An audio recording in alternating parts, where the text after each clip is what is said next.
parce qu'elle a été baptisée qu'elle est ressuscitée.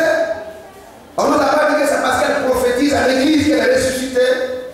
Mais on nous a dit que c'est parce qu'elle pratique bien qu'elle a connu la résurrection. Alléluia.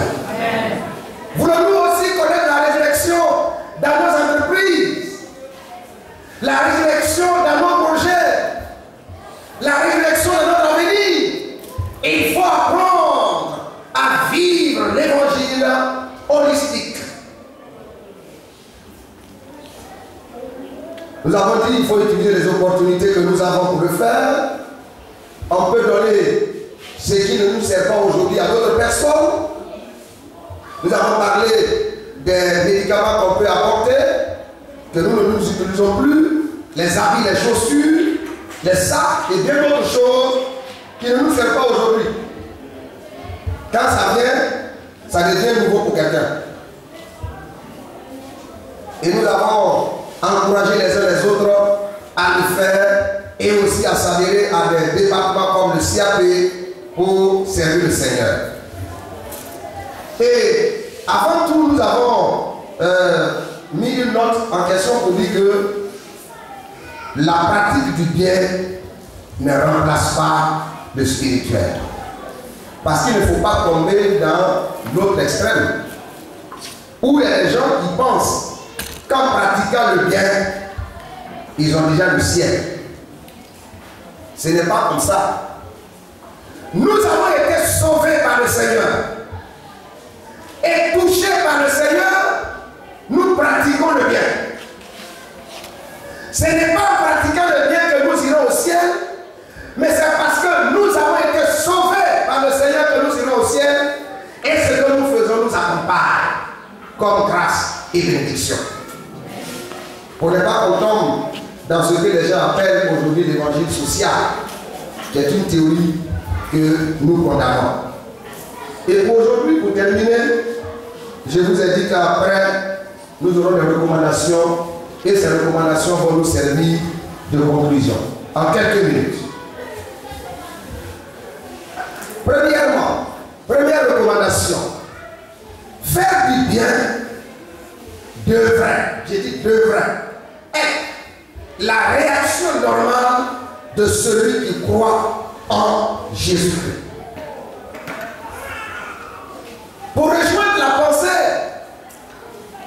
de Jonathan, qui dit que la pratique du bien n'est que je dirais, le travail normal de celui qui croit en Jésus-Christ.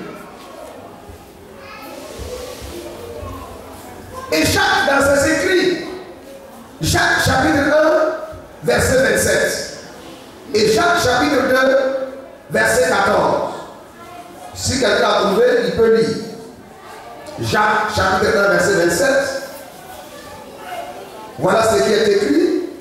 La religion pure et sans tache devant Dieu, notre Père, consiste à visiter les orphelins et les veuves dans leur affliction, et ils se préservent des souillures du monde. Quand nous avons Jésus dans notre cœur, notre réaction, c'est de faire du bien. Parce que nous avons goûté au bien. Alléluia. Qui n'a pas goûté au bien? Jésus nous a fait du bien. Et le bien que Jésus nous a fait est plus que ce que nous pouvons faire. Ça ne se compare pas. Un homme très orgueilleux était fier d'avoir donné beaucoup d'argent à l'église. Et quand il est sorti ce jour-là, il s'est tapé la poitrine. Parce que ce jour-là, il était le champion de tous ceux qui ont donné. Il est parti se coucher. Et le Seigneur va le rencontrer sur son lit. Pour lui dire, mon ami, lève-toi. Aujourd'hui, tu as été champion au milieu des frères. Parmi les hommes, tu étais le champion. Mais laisse-moi vous dire qu'il y a un champion que toi. Moi, Dieu, je suis le champion dans le don. Donc reste tranquille. Tu n'es pas encore le champion, moi je suis le champion. J'ai donné la vie et je donne ce que tu possèdes. C'est là qu'il s'est réveillé, il a dit, gloire soit rendue à Dieu. Seigneur, tu restes le champion des champions dans les dons. Qu'est-ce que nous pouvons donner qui peut égaler ce que le Seigneur a fait pour nous? Quoi? Jésus a donné son sang. Jésus a donné sa vie. Et la Bible dit, un ami peut donner tout, mais pas sa vie. Mais Jésus a donné sa vie. Donc, donner doit être pour nous une réponse à l'amour du Seigneur. Et donner plus. Comme un ami qui est à l'église pendant ce genre de choses et on l'a invité à donner. Il a donné. Et pendant qu'il donnait, le peu qu'il avait, le Saint-Esprit l'a visité. Et il est en train de voir la grandeur de l'amour de Dieu. Ce que Dieu a fait pour lui. Comme nous avons l'habitude de le chanter, ce que Dieu a fait pour moi, je ne peux pas tout raconter. Pendant que le Saint-Esprit lui disait ces choses, il a senti que le peu qu'il a envoyé ne pouvait pas satisfaire son cœur dans le don. Il a donné de tout son argent. Il a donné sa Bible, il a déposé.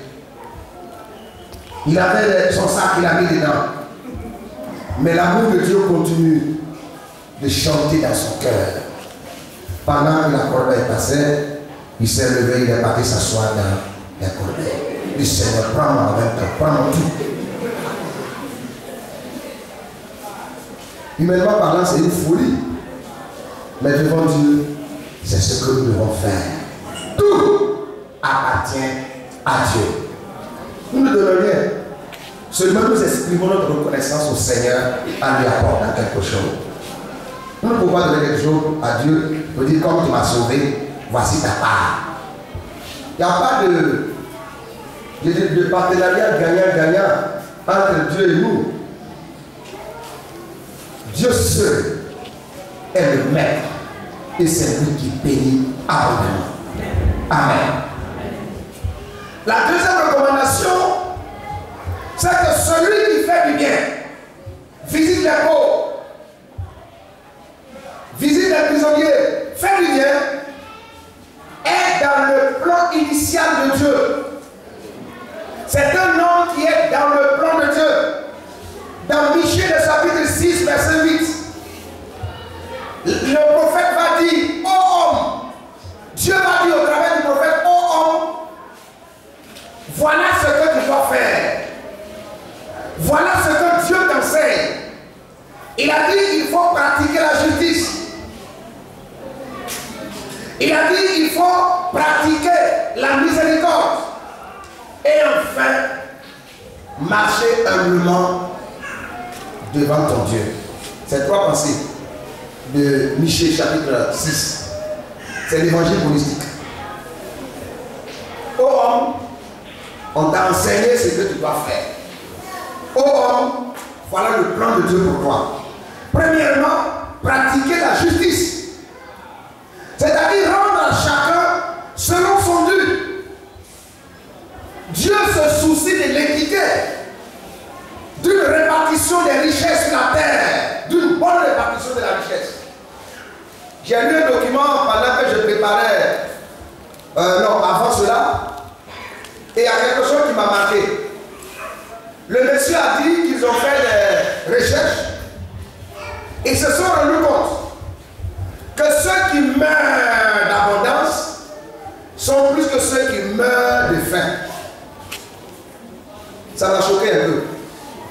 Et il a dit qu'aux États-Unis, il y a plein qui meurent parce qu'ils mangent trop. Ils sont devenus obèses, ils ne peuvent plus rien faire. Et puis ils meurent. Tellement qu'ils ont mangé, ils meurent. Il dit quand on fait les statistiques, ceux qui meurent d'abondance sont plus que ceux qui meurent de faim. Il dit non. C'est une répartition des richesses du monde qui, quelque part là, ne sont pas, ce n'est pas juste. Chacun doit manger un peu quand même. Il ne faut pas que notre main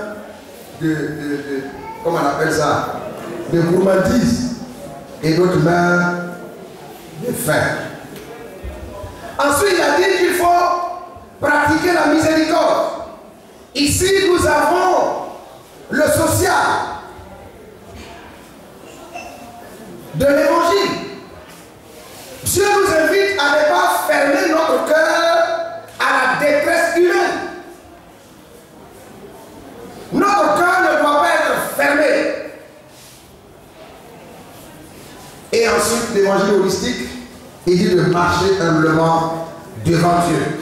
Ici, nous avons la dimension spirituelle de l'évangile que Michel nous donne. Enfin, la dernière recommandation qui est notre conclusion, c'est que la pratique de l'évangile holistique est une source de bénédiction spirituelle et matérielle pour tout chrétien qui vit l'évangile holistique. Dans Proverbe chapitre 19, verset 17, la Bible dit que celui qui donne aux pauvres prête à l'Éternel. Ce texte, il est poignant.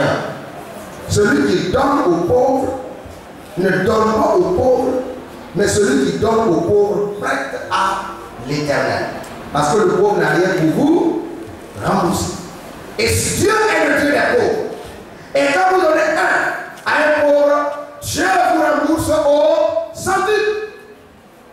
Et comme notre Dieu n'est pas un Dieu débiteur, mais c'est un Dieu qui rembourse, et il rembourse au-delà de notre espérance. Bien aimé, donnez quelque chose à un pauvre, et vous avez prêté ça à l'Éternel. Et dans les jours à venir, dans les mois à venir, dans les années à venir, le Seigneur vous le rendra au centuple. Amen. Ce matin, vous allez donner quelque chose à quelqu'un.